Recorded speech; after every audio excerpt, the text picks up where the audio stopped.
Hi friends. ఊహ తెలిసిన ప్రతి పిల్లవాడు పరిశీలకుడే.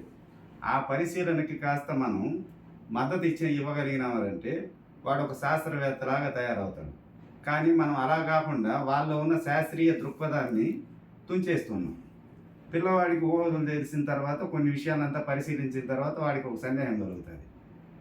నిలబడ్డ ప్రతి వస్తువుకి భూమి ఆధారం కదా, మరి భూమి ఎలా నిలబడింది అనే సందేహం కలుగుతుంది. ఈ సందేహాన్ని వాళ్ళ అమ్మ దగ్గర పోయి అడుగుతాడు. అమ్మ, ఈ భూమి ఎలా నిలబడిందమ్మా అని. వాళ్ళ అమ్మ అంటుంది, భూమాత మోస్తాను ఆయన భుజం మీద భూమిని అని. మా అంత శక్తి ఎక్కడో నుంచి వచ్చిందమ్మా భూమాతకి, బూస్ట్ ఏమన్నా తాగుతా ఉందా అని. ఆయన దేవుడి గురించి అట్లా అంటే కళ్ళు పోతాయంటుంది వాళ్ళమ్మ. సరే అని వాడికి వెళ్తాడు. తర్వాత బడికి వెళ్తాడు. ఆ బడిలో వాడికి వాళ్ళ టీచర్ ఏదో ఒక సందర్భంలో ఒక మాట చెప్తాడు. నాయనా, టర్కీలో భూకంపం వచ్చిందిరా, ఆ భూకంపం కారణంగా ప్రాణ నష్టం, ఆస్తి నష్టం చాలా ఎక్కువ జరిగింది. భూకంపం అంటే ఏదో కదరా, భూమి ఊగుతుంది అని చెప్పింది.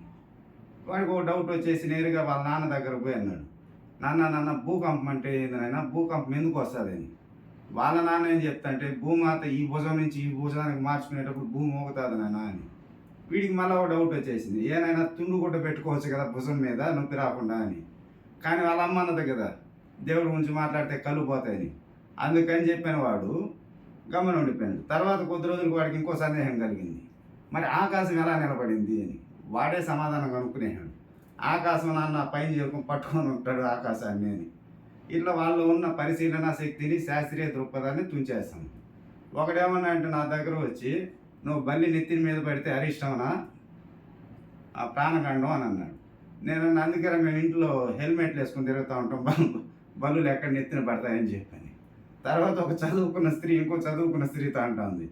అంటే అవతల ఆమె ఒక చేతికే గాజు వేసుకొచ్చింది. అప్పుడు ఏమన్నది, మేడం ఒక చేతికి గాజు వేసుకోవడం అరిష్టం, మంచిది కాదు అని. నేను తమాషా కన్నా, మరి ఏ గాజు లేని మాకేమైపోవాలి మేడం మొగోళ్ళకి అని. అంటే ఆర్టికల్ 51 రాజ్యాంగంలో స్పష్టంగా చెప్పింది, to develop the scientific temper అని.